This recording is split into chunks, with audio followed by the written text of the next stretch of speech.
The music in Castlevania is a very important aspect of the game. In the old 8-bit days, the music was a key feature which everybody really loved.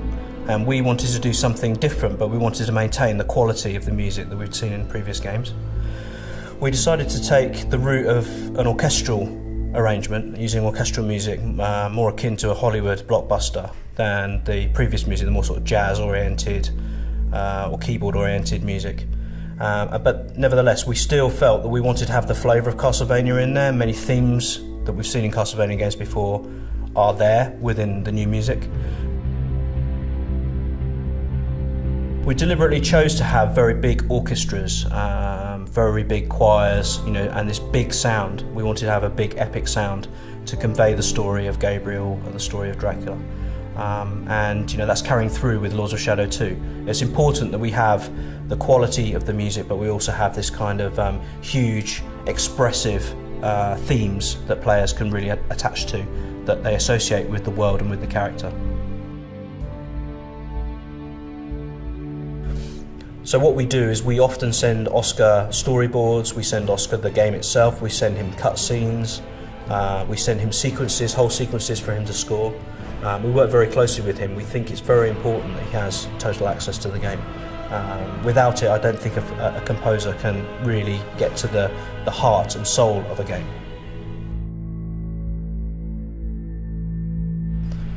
I originally heard about Oscar through Enric at Mercury Steam. He came recommended by Enric because he'd made games for Mercury Steam before, through Scrapland and Jericho.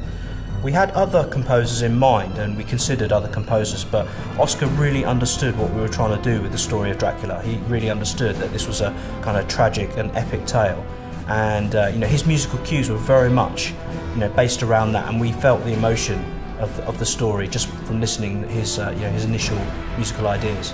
And at that point I decided that that Oscar's the man for the job. And I'm so glad I did, because Oscar is very collaborative. He has often really good ideas about how you can make a scene work even better, because music is the emotional core of some of the things that we see in Castlevania.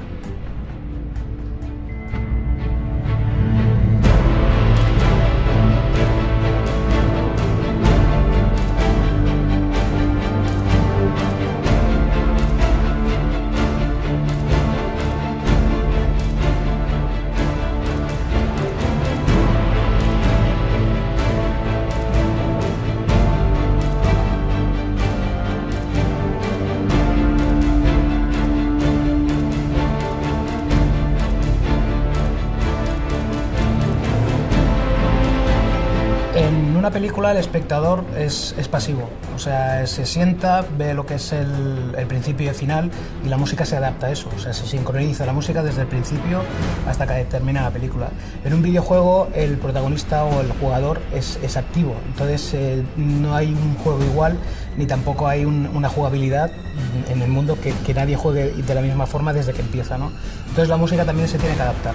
O sea, cuando un jugador entra en un sitio, decide si entrar por un sitio o por otro, y entonces la música se activa o se desactiva. Entonces el proceso musical de eso hace que cambie, sobre todo a nivel de producción, para poder componer la música. Y otra cosa muy importante es que en las producciones cinematográficas lo que es la música se hace muy rápido, porque hay un plazo muy corto de tiempo, y en cambio en un videojuego el proceso es mucho más largo. Estamos hablando de unos 3 años de producción, con la cual puedes probar cosas, puedes arriesgar en experimentar con instrumentos, con gente o con sonoridad, y en cambio el cine no puedes, ¿no? Y entonces el videojuego es mucho más agradecido desde mi punto de vista. En el Castlevania se ha centrado la música siempre en Gabriel.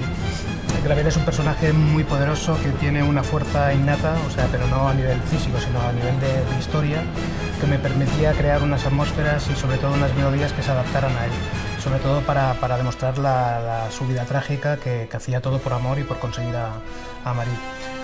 Y eso daba mucho juego, porque generalmente los videojuegos se suele hacer de la manera de combate, la manera de atmósfera, de un poco de investigación o de descubrimiento de cosas, pero que tuviera una fuerza tan brutal en la música con un personaje creo que no se había hecho nunca.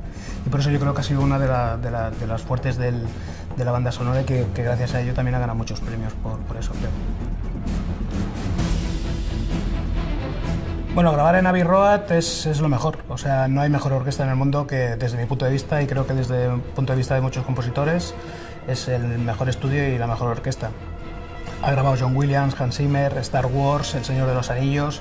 O sea, grandes proyectos y grandes películas se han hecho aquí, ¿no? Entonces, que el Castlevania esté haciendo una producción en Abbey Road demuestra un poco que lo que es el Castlevania tiene mucho poder, en el sentido de que tiene mucha fuerza y de que nos podemos permitir hacer grandes producciones, sobre todo a nivel musical.